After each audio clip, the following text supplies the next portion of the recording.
യഥാർത്ഥ പ്രധാനങ്ങൾ കേട്ട് ആസ്വദിക്കുന്നതിനായി മല്ലു ഹൊറർ എന്ന യൂട്യൂബ് ചാനൽ സബ്സ്ക്രൈബ് ചെയ്യുക. അപ്പോൾ നമുക്ക് കഥയിലേക്ക് കിടക്കാം. എൻ്റെ പേര് ജോൺ. എൻ്റെ മുത്തച്ഛനുണ്ടായ ഒരു പ്രധാന കഥയാണ് ഞാൻ ഇന്ന് നിങ്ങളോട് പങ്കുവയ്ക്കാനായി പോകുന്നത്. എന്നോട് ഈ കഥ പറഞ്ഞ എൻ്റെ മുത്തച്ഛൻ മരിച്ചിട്ട് ഏകദേശം 8 കൊല്ലത്തോളമായി. അദ്ദേഹത്തിൻ്റെ 25-ാം വയസ്സിലാണ് അദ്ദേഹത്തിന് ഈ അനുഭവം ഉണ്ടാകുന്നത്. അന്ന് ഞങ്ങളുടെ ഇടവപ്പള്ളി പെരുന്നാളായിരുന്നു. പെരുന്നാളിനോടനുബന്ധിച്ച് വൈകിട്ട് ഗാനമേള ഉണ്ടായിരുന്നു.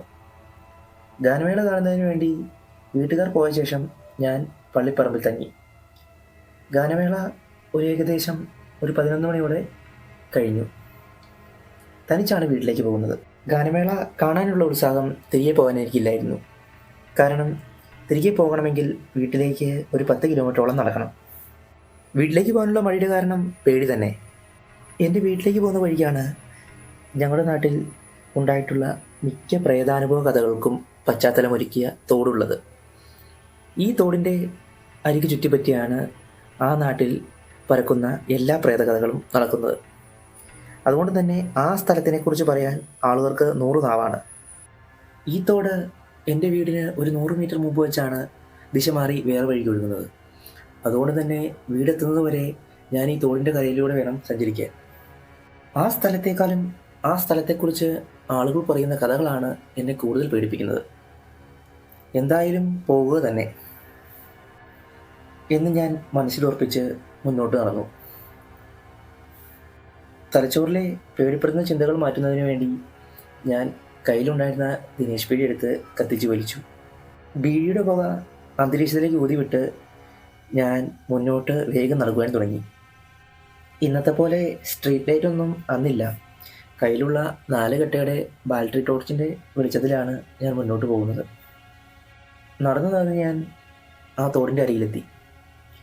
അവിടെ എത്തിയപ്പോൾ വല്ലാത്ത രീതിയിലുള്ള ഭയം എന്നെ പിടിച്ചു കുലുക്കി. എന്നിരുന്നാലും ധൈര്യം സംഭരിച്ച് ഞാൻ ആ തോടിൻ്റെ അരികിലൂടെ മുന്നോട്ട് നടക്കുവാൻ തുടങ്ങി.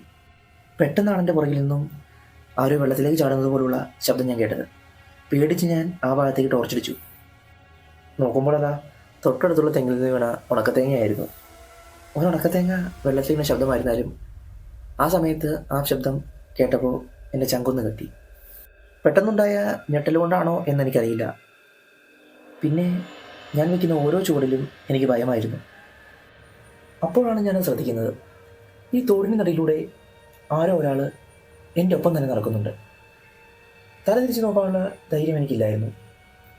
അതുകൊണ്ട് തന്നെ തല തിരിക്കാതെ എൻ്റെ വലതുവശത്തേക്ക് ഞാൻ കണ്ടുകൊണ്ട് നോക്കി. നോക്കുമ്പോൾ തോടിൻ്റെ ഒത്ത നടുക്കായി ഒരു രൂപം നിൽക്കുന്നു.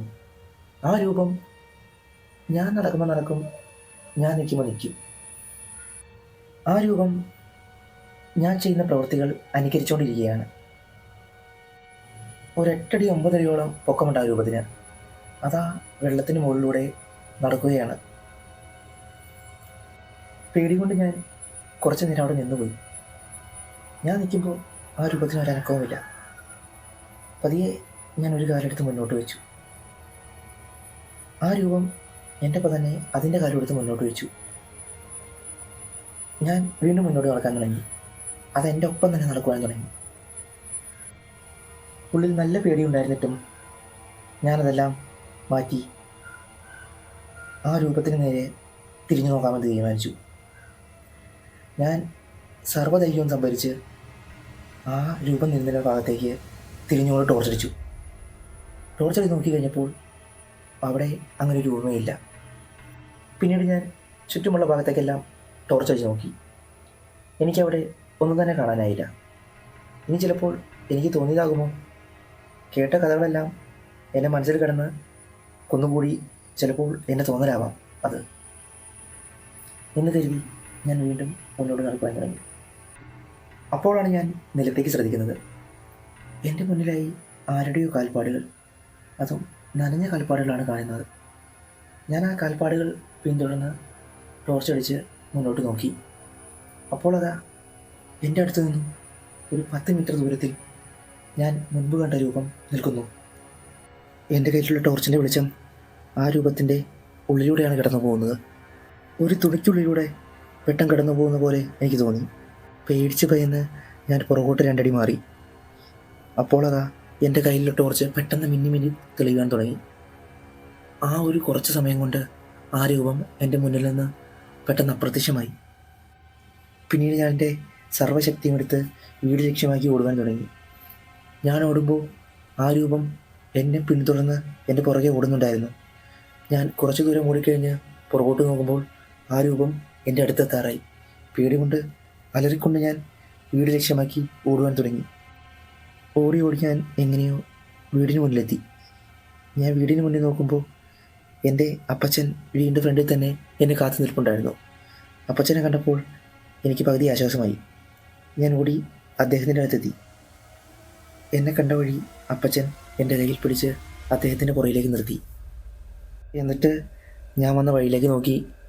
എന്താ ഇങ്ങോട്ട് വന്നേക്കണേ? ഇതെൻ്റെ വീടാണ്. ഇവിടെ നിനക്ക് പറ്റിയ ആരുമില്ല.